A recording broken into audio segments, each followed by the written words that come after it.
G'day there guys, Markee here, the peanut butter that you have been longing for, and welcome back to another episode of r/AmiTheA. Now, if you love today's content, I want you to sit back, relax, chuck a like on the video, and tell me what you think of these ones down in the comments below. Posted by user International by 6169, titled, Am I the a-hole for not helping my assigned roommate with his child? And responding with a mean comment. I, 30 female, moved into a 2-bedroom place, with the understanding that the landlord would be assigning another roommate at some point. I didn't really like this much, but I didn't have a choice since housing is so hard to find where I am, especially when you are trans. One morning a week ago, I was woken up by the roommate, 20s male, moving in. I would have liked some notice, but whatever. What was really a problem was that he had a small kid. I really didn't like this, but had no choice to accept it. I have a really big room with a bathroom, so I could deal with just isolating myself away from the rest of the house. The problems started immediately. Roommate let his kid use my microwave, and he just exploded a mysterious substance all over it. I was horrified and demanded the roommate clean it up, but he said he was too tired from parenting. So I cleaned it up and put it in my room, as well as all my other appliances. My room has the space, and while it's not ideal, I could fit my fridge, microwave, toaster, etc. all in there with a bit of creative setting up. He really didn't like this though, and demanded I put the stuff back out in the kitchen. I refused and told him to get his own appliances for the kid to destroy. He said he couldn't afford to. I said not my problem, and went back into my room and locked it. Today, I was woken up to him knocking loudly on my door. I was kind of fudging terrified by this strange aggressive man behaving like that, so I texted him asking him what he wanted. He said he needed me to watch his demon for the day because of a family emergency. I said no because I had plans, a scheduled event in an MMO, so I couldn't cancel without letting a lot of people down. He kept insisting, so I just turned my phone off and ignored him. I don't know how that situation resolved itself, but shortly after, I got a call from the landlord asking if I could help with the kid more because the tenant is trying to break the lease over it. I said no, I'm not a live-in babysitter. He agreed in the end and said that he wouldn't make the mistake of letting a kid live in the house again. I thanked him and we ended the call. Just now, I needed to grab something of mine from the living room, and the roommate was there looking distraught. I tried to ignore him, but he just yelled at me, "What kind of so-called woman are you?" That really ticked me off, so I said, "What kind of so-called man needs a live-in mummy to wrangle his kid?" and went back to my room. I feel a bit bad about that comment, but I felt that his transphobic comment was really uncalled for, so I snapped. Am I the a-hole? It's hard to judge this one because I'd really like to know what the roommate side of this story is. I feel like we're not getting the full picture, and that's not to discredit OP for their story. I'm very much on their side, but I wonder what the actual family emergency was. Because if it's not just the boy crying wolf, if it's someone dying and he can't have the kid there and he really needs to rush there to do it, I can understand why he would be in that headspace and why he would lash out like that. It still makes him an a-hole, but I'd like to know the full story. OP is well within their rights to do as they please. They're not here to look after a kid. They're not expected to do as the roommate asks them to do. That's not in the lease, and he's threatening to break it, so we see where he stands. Ultimately, I can't fault OP, but again, I would love to know the story, not the a-hole. He's a crappy father and expected a stranger to parent his kid for him because sexism? Yup, I'm sure OP's and yours instincts are good on this one. I want to leave space to be sympathetic to single parents, but that's why we have friends who are like family. OP is definitely not the bad one here for not helping out. Even without friends and family to help out, you don't expect a stranger who didn't sign up for this to watch your kid. Seriously, what does this guy know about OP other than they seem to want to nothing to do with them? Who leaves their child with someone they know so little, and everything they do know indicates they would be a bad choice? I wouldn't leave my cats with a stranger, much less a child. Never leave cats with a child. Just never leave cats in general, you know? Edit. What I mean is, I wouldn't leave my cats with a stranger, much less leaving a child with strangers. Not the a-hole. That's absolutely crazy. I'm really confused about a landlord just assigning a roommate. Is this some university-type setup? No, just a regular home. But in the listing, it said that the landlord handles all roommates. The upside to this is that I don't have to worry about finding a replacement if one bails, so I guess it's not all bad. I lived in several situations like this. I prefer them to finding roommates on my own. I might like this. Trying to find your own roommate is kind of rough, as you want to pick friends as you relate to them. But friends are not good roommates, so you want to pick people who you can relate to, but not enough to be friends. Just give me someone random. Might need to have a come to Jesus talk here. Let's get something clear. I am not your child's mother. I am not your wife or girlfriend. I'm not your relative. I am not your nanny or babysitter. I have absolutely zero obligations to your child, and I did not sign up to live with a kid. You acting like I should be responsible for your kid purely because I'm a woman when it's your kid is ignorant, misogynistic, selfish, bizarre, and unacceptable. If there was ever a chance I would have helped out with babysitting, you lost that privilege through sheer entitlement. Now, after all this, you couldn't pay me to do it. It will never happen. You need to make other arrangements. If you leave your kid here with me, I'll call CPS for abandonment. And the next time your child gets into my belongings because you weren't supervising him, either you'll clean it up or I'll bill you for professional cleaning. You are responsible for your child. There is no worming out of this. You screwed his mother, he is your responsibility, no one else's. Certainly not a random stranger who happens to be living down the hall. Not the a-hole. You owe him nothing, and certainly not free childcare. Posted by user Meddling Medez, titled, Am I the a-hole for taking my stepdaughter to a new obgyn without telling her mother? I'm married to my husband, who has a 17-year-old daughter from his first marriage.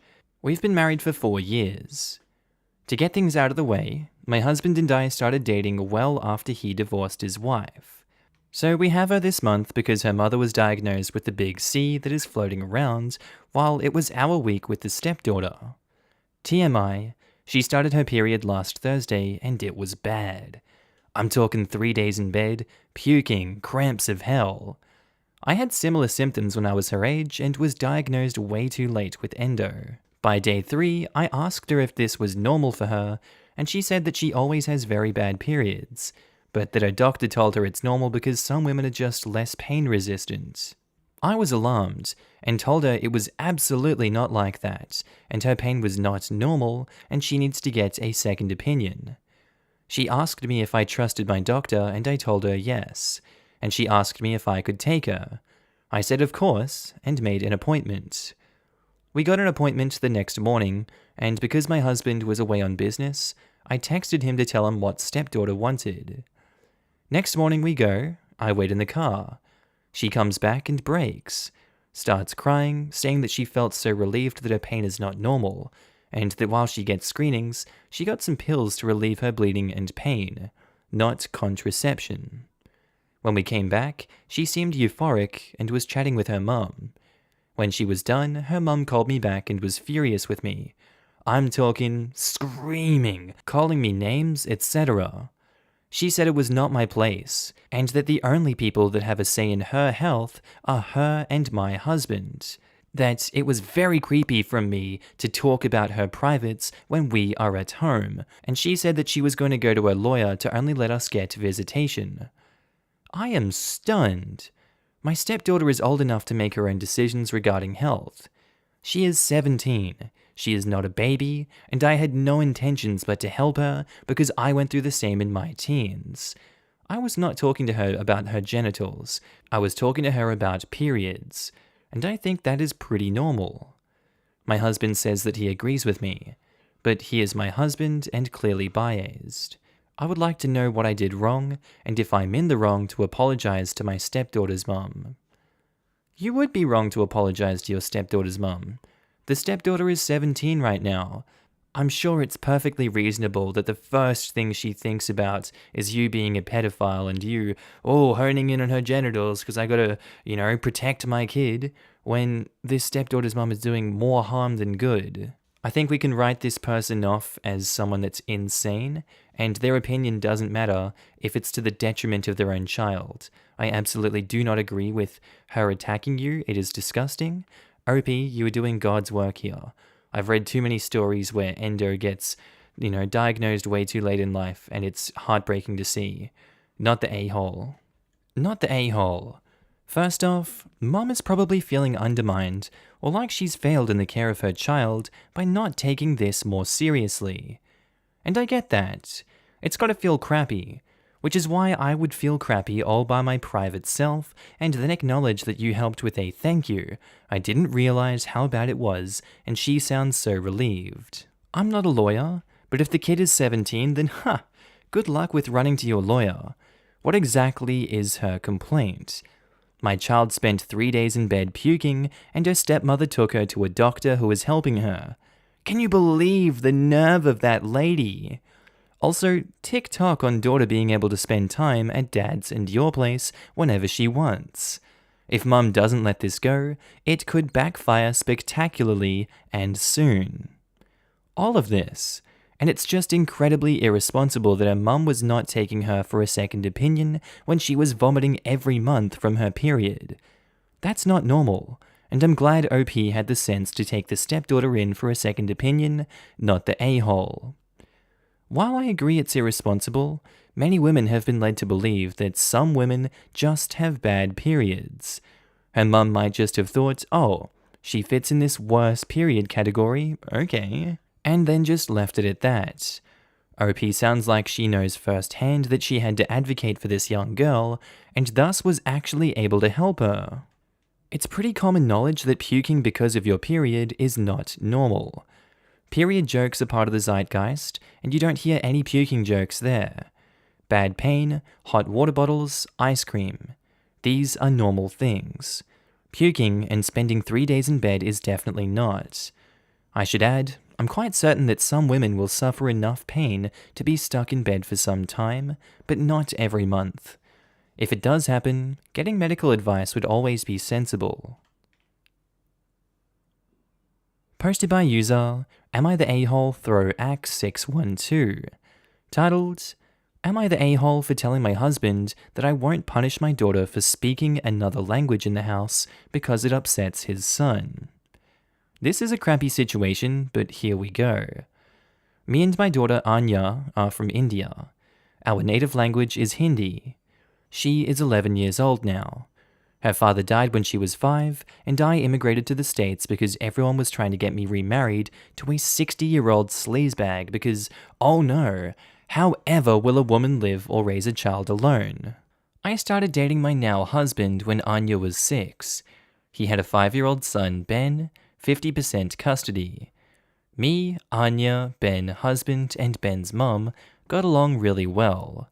The kids were very well adjusted and they were genuinely happy when we got married. Whenever tensions arose, we dealt with them patiently. Let's just say, after walking through the minefield of Indian family/drama, diffusing these toy bombs were very easy. Anya has a habit of talking in Hindi when she gets really excited. Sometimes while talking to me, she starts talking in Hindi without even realizing it. This wasn't a problem. If she does that while others are around, I would remind her and she would revert back to English. A few months ago, Ben's mum passed away and he came to live with us full time. He has a room already and we put Ben into therapy immediately. A week ago, Ben walked in when me and Anna were cooking and we were talking in Hindi and he started crying. He told me that he's feeling bad that he can't understand what we are saying. I hugged him and consoled him and assured him that we didn't do it to exclude him purposefully. And then Anya started crying and apologized. The whole thing was just heartbreaking. Since then, Anya has been making conscious efforts to talk only in English, and I can tell that it puts Ben at ease. Yesterday, however, she was frustrated and started lamenting about schoolwork in Hindi to me. Me and Anya were in the living room, and Ben and husband were in the kitchen and they heard it. Later that night, my husband told me how he thinks we must start thinking about giving punishments whenever she speaks in Hindi unconsciously until Ben starts feeling better. I was horrified at this suggestion. I have never pulled the "she is my daughter, not yours" card, but this is the hill I am willing to die on and use that card if necessary. Whether he likes it or not, it's her first language.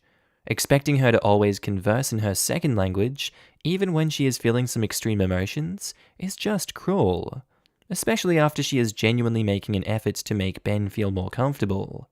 It's almost like punishing her for her heritage or for her being Indian.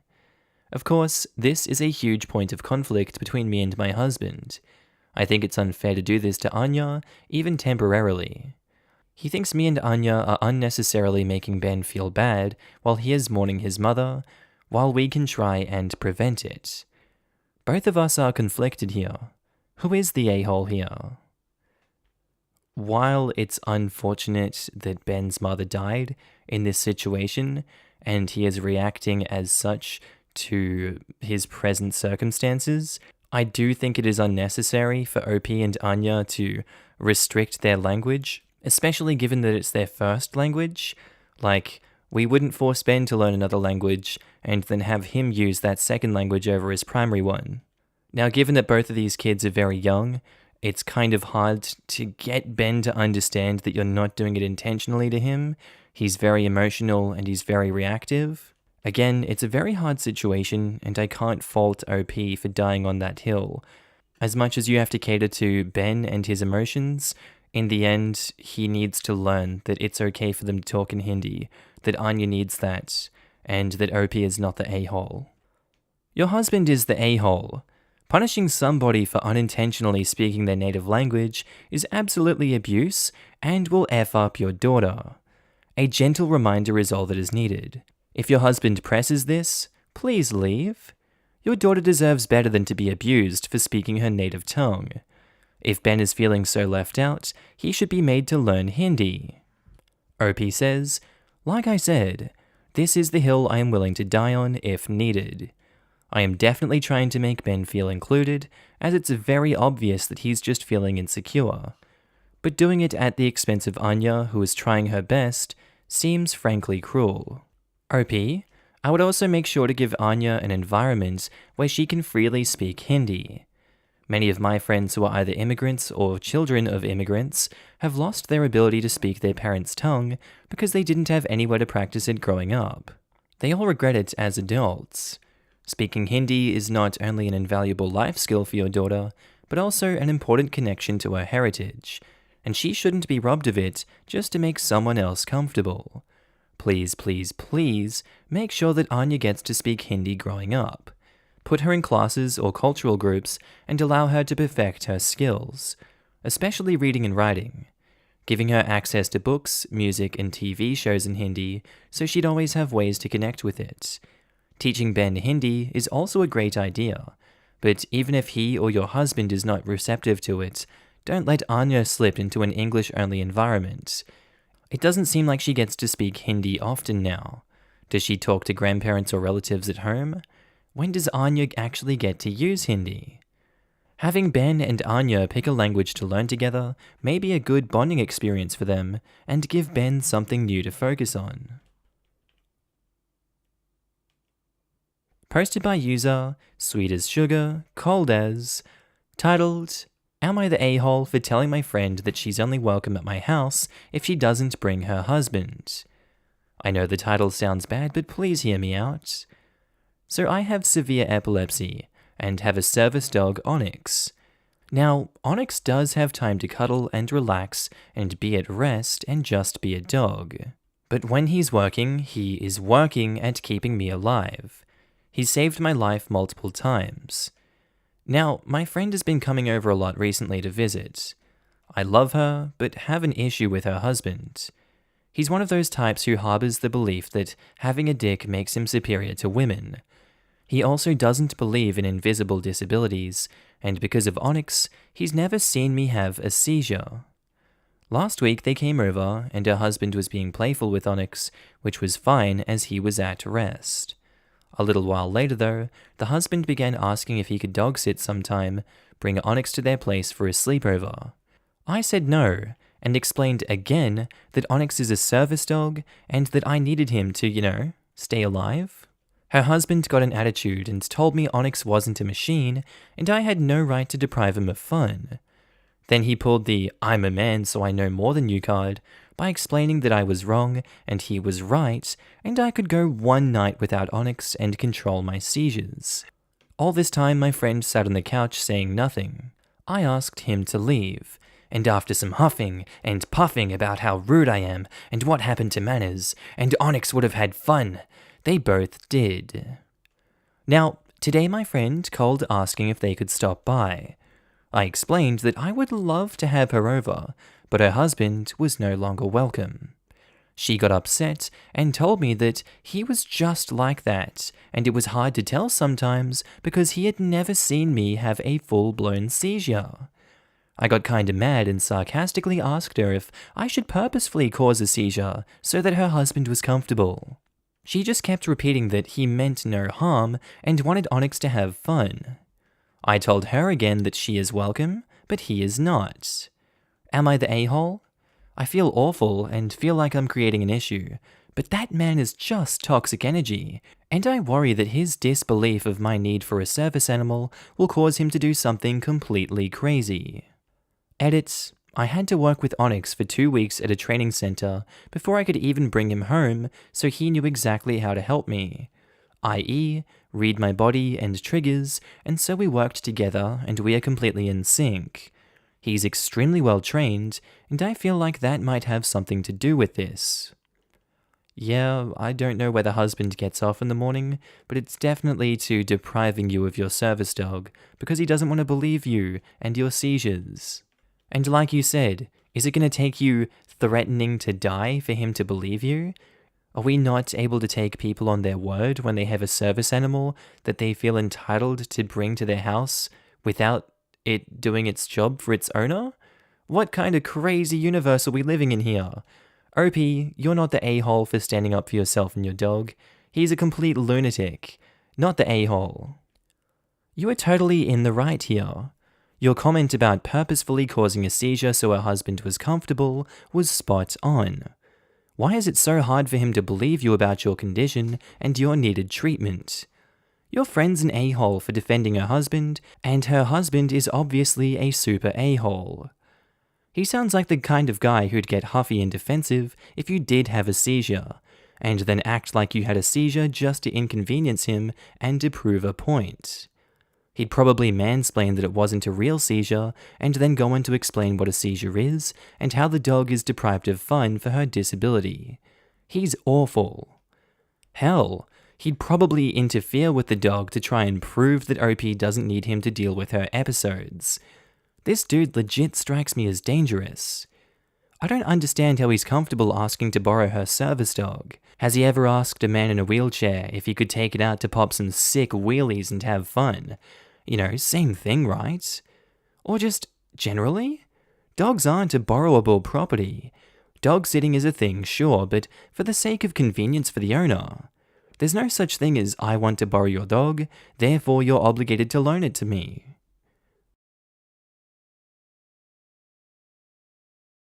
Okay, and I think that's where we're going to end today's episode, guys. As always, I do hope you enjoyed it, and maybe even learned something from these stories. Just want to say a quick shout out to my Patreon subscribers and my channel members. You guys should be on the screen right now. If you do see yourself, I want you to give yourself a little pat on the back for being amazing and supporting me on this channel, this little journey we're going on the YouTubes. I really appreciate it, and you guys enable me to do all this amazing work. So if you do see yourself, I love your face and I'm happy to see you. Also guys, if you want to pitch in your own support, you don't have to, but channel links are down in the description below to support the Patreon, the channel membership, whatever you want to do. It's kind of like tipping me if you feel like I'm doing a good job on this channel. I will be opening up avenues for content on those in the future. Just right now I'm kind of bogged down and stuck in Ireland, but It is what it is. Anyway, guys, with that said, I do hope you have a wonderful day today. Whatever you're up to, I'd love to know down in the comments below. I do hope you have a good day, night, sleep. Whatever you're up to today, tell me, and I'll see you in the next episode, guys. Bye.